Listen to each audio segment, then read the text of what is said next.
नमस्कार दोस्तों, मेरा नाम है विमल सिंह। बालाजी स्टडी अड्डा में आपका स्वागत है। संविधान के अलग अलग टॉपिक वाइज प्रश्नों की प्रैक्टिस करा रहे हैं। तो इससे पहले हमने पिछड़ा वर्ग, अनुसूचित जाति आयोग, उससे संबंधित टॉपिक देखा था। साइड में आई बटन में पिछले वाले 30 प्रश्न आपको मिल जाएंगे। आज हमारा नया टॉपिक है 42 नंबर का संविधान संशोधन। टोटल प्रश्नों की संख्या यहाँ पर 100 है। तो पार्ट वाइज हम प्रश्न देखेंगे। तो पहला पार्ट आज का होगा जिसमें हम स्टार्टिंग के 20 प्रश्न देखेंगे। लास्ट में एक प्रश्न हम आपसे भी पूछेंगे। तो चलिए शुरू करते हैं आज के हमारे प्रश्न नंबर 1 से। सबसे पहला प्रश्न है कि संविधान का कौन सा भाग है और कौन सा अनुच्छेद है जिसमें संविधान संशोधन जो प्रक्रिया है उसका उल्लेख जो है वो किया गया है। 4 ऑप्शन दे रखे हैं, बताइए इनमें से कौन सा जो है वो सही होगा। भाग और अनुक्रमांक करके 4 ऑप्शन जो है यहाँ पर दे रखे हैं। भाग 1, यहाँ पर भाग 5, 6, 7, 8, भाग 8 लिखा हुआ है। यहाँ पर भाग जो है 10 और साथ ही साथ आपका 6 यानी कि 16 लिखा हुआ है। और यहाँ पर भाग एक्स एक्स यानी कि 10 और 10 20 लिखा हुआ है। तो चलिए आंसर की बात करते हैं। डी वाला आपका ऑप्शन सही हो जाएगा। भाग 10 10 यानी 20, भाग 20 और अनुक्रमांक कौन सा है 368। इसमें जो है संविधान संशोधन जो प्रक्रिया है इसका उल्लेख जो है वो किया गया है। ध्यान रखिएगा, अच्छा प्रश्न है। दूसरा प्रश्न देखते हैं कि भारतीय जो संविधान है उसमें संशोधन जो है वो होता है धारा 361 के अनुसार, धारा 368 के अनुसार, धारा 386 के अनुसार या धारा 390 के अनुसार। आपको बताना क्या है, भारतीय संविधान में जो संशोधन होता है वो इनमें से किस धारा के अनुसार होता है। भाग और अनुक्रमांक हमने ऊपर देख लिया, यहाँ पर धारा जो है वो पूछी गई है। ऑप्शन एबीसीडी में से कौन सा सही होगा। आंसर की बात करते हैं तो धारा 368 आपका 368 जो है बिल्कुल सही होगा। धारा 368 में भारतीय संविधान में संशोधन जो है वो होता है। और एक चीज यहाँ पर और संविधान जो संशोधन है उससे संबंधित है कि जो मूल संरचना है संविधान की वो आपकी किसी प्रकार से जो है वो क्षतिग्रस्त ना हो, इस चीज का विशेष जो है वो ध्यान रखा जाए। तीसरा प्रश्न देखते हैं आपका कि भारतीय जो संविधान है उसकी कौन सी विशेष व्यवस्था दक्षिण अफ्रीका के संविधान से ली गई है। जो आपके अलग अलग संविधान से अलग अलग चीजें ली गई हैं वो ज्यादातर आप देखेंगे पूछी भी जाती हैं। तो संसदीय प्रणाली, मूल अधिकार, संविधान संशोधन या फिर मूल कर्तव्य। बताइए इनमें से कौन सी विशेष व्यवस्था दक्षिण अफ्रीका के संविधान से ली गई है। बताइए इनमें से कौन सा सही होगा। संसदीय प्रणाली, मूल अधिकार, संविधान संशोधन या फिर मूल कर्तव्य। आंसर की बात करते हैं तो आपका ऑप्शन जो संविधान संशोधन है सी वाला आपका ऑप्शन ये जो है बिल्कुल सही होगा। ये जो व्यवस्था है ये दक्षिण अफ्रीका के संविधान से ली गई है, संविधान संशोधन की प्रक्रिया। अगला प्रश्न देखते हैं आपका चौथा कि संविधान संशोधन कितने प्रकार से जो है वो किया जा सकता है। 2 प्रकार से या फिर 3 प्रकार से या फिर 4 प्रकार से या फिर 5 प्रकार से। बताइए इनमें से कौन सा जो है वो सही होगा। आपको बताना है कि जो संविधान संशोधन है वो कितने प्रकार से जो है वो किया जा सकता है। तो ऑप्शन एबीसीडी में से आंसर की बात करते हैं। आपका ऑप्शन यहाँ पर कुल 3 प्रकार से जो है वो किया जा सकता है। बी वाला आपका आंसर यहाँ पर सही होगा। कौन कौन से इसमें प्रकार, जैसे कि आपका विशेष बहुमत द्वारा संशोधन एक ये प्रकार में आ जाता है। एक आपका विशेष बहुमत और आधे राज्य जो है उनके द्वारा समर्थन हो तो वो आपका संशोधन। एक ये भी तरीका आ जाता है जिसमें जो संविधान है उसके कई उपबंध संसद के दोनों सदन जो है उनके साधारण बहुमत द्वारा संशोधित किए जाते हैं। तो 3 प्रकार आपको देखने को मिलते हैं। अगला प्रश्न देखते हैं पांचवा कि संविधान संशोधन हेतु विधेयक सर्वप्रथम कहाँ जो है वो प्रस्तुत किया गया। संसद, राज्यसभा, लोकसभा या फिर राज्य विधानमंडल। बताइए इनमें से कौन सा सही होगा। संविधान संशोधन जो है उसके लिए जो विधेयक है वो सबसे पहले कहाँ जो है वो प्रस्तुत किया जाता है। ऑप्शन एबीसीडी में से आंसर की बात करते हैं तो सबसे पहले संसद में जो है वो प्रस्तुत किया जाता है। ए वाला आपका आंसर यहाँ पर बिल्कुल सही होगा। छठा प्रश्न देखते हैं कि संविधान में संशोधन की पहल की जा सकती है केवल लोकसभा में, केवल राज्यसभा में, केवल राज्य विधानसभाओं में या फिर संसद के किसी एक सदन में। बताइए ऑप्शन एबीसीडी में से कौन सा सही होगा। संविधान में जो संशोधन की पहल है वो जो है वो कहाँ की जा सकती है। केवल लोकसभा, केवल राज्यसभा, केवल राज्य विधानसभाओं में या संसद के किसी एक सदन में। आंसर की बात करते हैं तो डी वाला आपका यहाँ पर सही हो जाएगा, यानी कि संसद के किसी एक सदन में जो है ये पहल की जा सकती है। सातवां प्रश्न देखते हैं संविधान के अधिकांश जो अनुच्छेद हैं उनको संशोधित करने के लिए कौन सी प्रक्रिया अपनाई जाती है? साधारण बहुमत, दो तिहाई बहुमत या दो तिहाई बहुमत एवं राज्यों का अनुमोदन या फिर इनमें से कोई नहीं। तो बताइए ऑप्शन एबीसीडी में से कौन सा सही होगा? संविधान के अधिकांश जो अनुच्छेद हैं उनको संशोधित करने के लिए कौन सी जो प्रक्रिया है वो जो है वो अपनाई जाती है? ऑप्शन एबीसीडी में से आंसर की बात करते हैं, आपका ऑप्शन पहला वाला यहाँ पर साधारण बहुमत जो है बिल्कुल सही हो जाएगा। तो साधारण बहुमत की जो प्रक्रिया है वो अपनाई जाती है। अगला प्रश्न देखते हैं 8वां, कि भारतीय जो संविधान है उसकी अधिकांश भाग संशोधित जो है उसका अधिकांश भाग जो है वो किया जा सकता है। चार ऑप्शन है कि राज्य जो है उनकी सहमति से संसद के द्वारा, अकेले संसद के द्वारा ही किया जा सकता है, या अकेले राज्य जो है उनकी व्यवस्थापिकाओं के द्वारा किया जा सकता है, या केवल राष्ट्रपति के द्वारा ही किया जा सकता है। तो बताइए इन चारों ऑप्शन में से कौन सा सही होगा। साथ ही साथ वीडियो पसंद आए तो लाइक भी अवश्य सभी लोग करते रहेगा। अच्छे अच्छे प्रश्न हम प्रैक्टिस करते रहें। बताइए इनमें से कौन सा सही होगा। आंसर की बात करते हैं तो अकेले राज्य, जो बी वाला ऑप्शन दे रखा है, अकेले जो संसद है इसके द्वारा जो है वो किया जा सकता है भारतीय संविधान का अधिकांश भाग।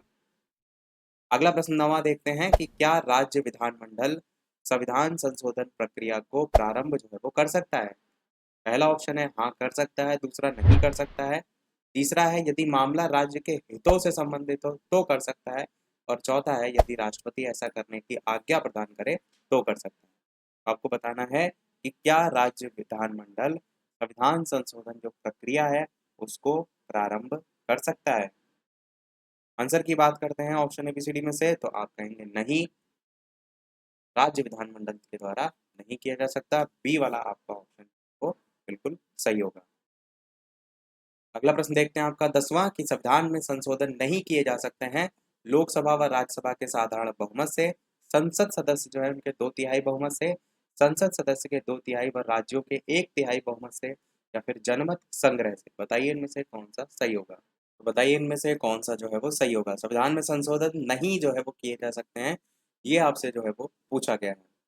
ऑप्शन एबीसीडी में से आंसर की बात करते हैं, आपका ऑप्शन जनमत संग्रह जो है बिल्कुल सही हो जाएगा। जनमत संग्रह से संविधान में संशोधन नहीं कर सकते हैं, जबकि लोकसभा और राज्यसभा के साधारण बहुमत से संशोधन किया जा सकता है, संसद सदस्य के दो तिहाई बहुमत से किया जा सकता है, और संसद सदस्य के दो तिहाई और राज्य के एक तिहाई बहुमत से भी संविधान में संशोधन किया जा सकता है।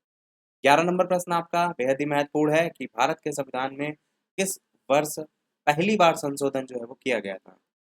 बताइए 1960 ईस्वी, 1961 ईस्वी, 1954 ईस्वी, या फिर 1951 ईस्वी। कौन सा इनमें से सही होगा। ऑप्शन एबीसीडी में से आंसर की बात करते हैं तो आपका ऑप्शन 1951 आपका बिल्कुल सही हो जाएगा। भारत का जो संविधान है उसमें पहली बार संशोधन 1951 में जो है वो किया गया था, याद रखिएगा। अगला देखते हैं आपका 12 नंबर प्रश्न, कि पहला संवैधानिक संशोधन अधिनियम कब बना है। ऊपर प्रश्न आपका पहला संशोधन हुआ कब वो पूछा गया था, और यहाँ पर अधिनियम के संदर्भ में पूछा गया है। तो 1950 ईस्वी, 1951 ईस्वी, 1952 या 1955 ईस्वी। बताइए इनमें से कौन सा सही होगा। पहला संवैधानिक संशोधन अधिनियम जो है वो कब बना।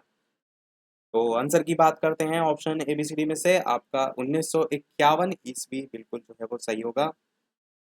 पहला संशोधन अधिनियम भी 1951 ईस्वी में आप याद रखेंगे, और पहली बार जो संशोधन है वो भी 1951 ईस्वी ही याद रखेंगे।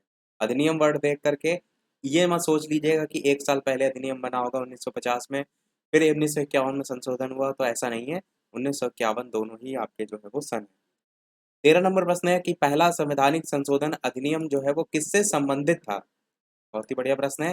देश की सुरक्षा से, भारत के प्रधानमंत्री की सुरक्षा से, कुछ जो राज्य हैं उनके कृषि भूमि सुधार से, या स्थानीय स्वायत्त शासन से। बताइए इनमें से कौन सा जो है वो सही होगा। आंसर की बात करते हैं ऑप्शन एबीसीडी में से तो आपका ऑप्शन कुछ राज्य थे जिनके कृषि भूमि सुधार से जो है वो संबंधित था अधिनियम। अगला प्रश्न देखते हैं आपका 14, की भूतकालिक प्रभाव से लागू होने वाला अपनी तरह का पहला संविधान संशोधन अधिनियम जो है वो कौन सा है। 5वां, 8वां, 10वां या फिर 13वां। तो बताइए इनमें से कौन सा जो है वो सही होगा। भूतकालिक प्रभाव से लागू होने वाला अपनी तरह का पहला संविधान संशोधन अधिनियम जो है वो कौन सा है। आंसर की बात करते हैं ऑप्शन एबीसीडी में से, तो आपका ऑप्शन बिल्कुल यहाँ पर सी वाला सही हो जाएगा, यानी कि 10वां जो है ये संशोधन है। 15 नंबर प्रश्न है कि किस संविधान संशोधन द्वारा ये व्यवस्था की गई है कि राष्ट्रपति या फिर उपराष्ट्रपति का जो चुनाव होगा उसको इस आधार पर चुनौती नहीं दी जा सकती कि निर्वाचक मंडल अपूर्ण है। 9वां, 11वां, 12वां, 14वां, इस टाइप से 4 संशोधन दे रखे हैं। बताना है आपको कौन सा इनमें से सही होगा। किस संविधान संशोधन द्वारा ये व्यवस्था जो है वो की गई है कि राष्ट्रपति या उपराष्ट्रपति का जो चुनाव है उसको इस आधार पर चुनौती नहीं दी जा सकती कि निर्वाचक मंडल जो है वो अपूर्ण है। आंसर की बात करते हैं इन 4 ऑप्शन में से, तो 11वां संशोधन आपका यहाँ पर बिल्कुल सही हो जाएगा। अगला प्रश्न देखते हैं आपका 16 नंबर कि कौन सा संविधान संशोधन है जिसके द्वारा ये व्यवस्था की गई है कि जो उपराष्ट्रपति है उसका जो चुनाव है उसके लिए संसद के दोनों सदनों की संयुक्त बैठक बुलाना आवश्यक नहीं है। 11, 12, 14, 18, तो कौन सा संविधान संशोधन इससे संबंधित है? तो ऑप्शन एबीसीडी में से आंसर की बात करते हैं, तो 11वां संविधान संशोधन में प्रावधान किया गया है अगर उपराष्ट्रपति का चुनाव हो रहा है तो संसद के दोनों जो सदन है उनकी संयुक्त बैठक बुलाना आवश्यक नहीं। 17 नंबर प्रश्न है कि कौन सा संशोधन है जिसके द्वारा नागालैंड को राज्य का दर्जा जो है वो प्रदान किया गया? 12, 13, 14, 36, बताइए कौन सा संविधान संशोधन यहाँ पर जो है इससे संबंधित है। आंसर की बात करते हैं ऑप्शन एबीसीडी में से, तो आपका ऑप्शन यहाँ पर बी वाला यानी कि 13वां जो संविधान संशोधन है ये आपका जो है वो बिल्कुल सही हो जाएगा। 18 नंबर प्रश्न है कि कौन सा संविधान संशोधन है जिसके द्वारा पंजाब राज्य को पुनर्गठित करके पंजाब और हरियाणा राज्य एवं चंडीगढ़ केंद्र शासित प्रदेश की स्थापना जो है वो की गई? 14, 18, 22, 35, इस टाइप से 4 संविधान संशोधन यहाँ पर दे रखे हैं। बताना है आपको इनमें से कौन सा सही होगा। इस संविधान संशोधन के द्वारा पंजाब राज्य को पुनर्गठित करके पंजाब और हरियाणा राज्य एवं चंडीगढ़ केंद्र शासित प्रदेश की स्थापना की गई है। आंसर की बात करते हैं तो वो आपका 18वां संविधान संशोधन जो है वो सही हो जाएगा।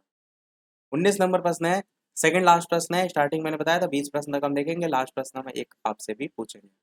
संविधान की 8वीं अनुसूची में सिंधी भाषा को किस संवैधानिक संशोधन द्वारा जो है वो शामिल किया गया? 15, 21, 24, 31, बताना है आपको इनमें से कौन सा सही होगा। संविधान की 8वीं अनुसूची में सिंधी भाषा को किस संवैधानिक संशोधन द्वारा शामिल किया गया? आंसर की बात कर लेते हैं ऑप्शन एबीसीडी में से, तो आपका 21वां जो है वो बिल्कुल सही हो जाएगा। 21वां संवैधानिक संशोधन, इसमें जो है संविधान की 8वीं अनुसूची में सिंधी भाषा को शामिल किया गया है।